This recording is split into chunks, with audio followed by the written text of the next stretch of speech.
Ring zaman digital sekali mangkin, kawentenan gadget majantan dados pembuat utama.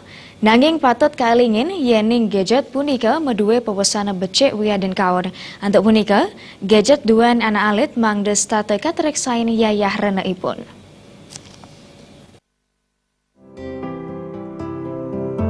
Akademisi Dayu dari Puspa Maosang, Yayah Rene sepatutnya nenter ngicen tuntunan Kimantan. Nanging sampun api mandat dalat nureksain gadget pianak ipun. Risampune sampun ngicen gadget ring pianak ipun, menjandan mana unding dalar ring pawasana sane kawinan.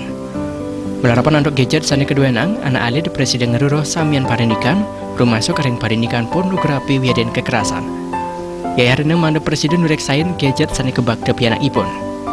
Mone sampunang gadget sane kicen kanggen majeng pebuar sane kaon.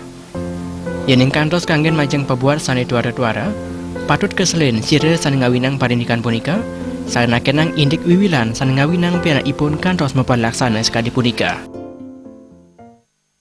Jadi bagaimanapun boleh dikatakan kemajuan itu for self actualization, mestinya tanggung jawab itu adalah ada pada keluarga, ayah, ibu, kakak-kakaknya, keluarga besar misalnya. Tapi kalau dalam keluarga kecil, ayah, ibu, dan saudara.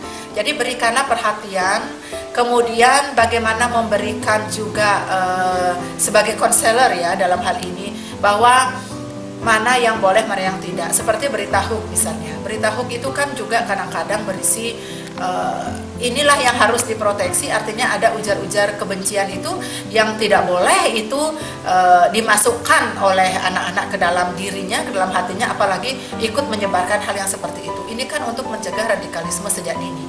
Artinya bahwa penguatan terutama adalah agama, kemudian etika kepada anak yang tentu harus diteladani terlebih dahulu oleh orang tua.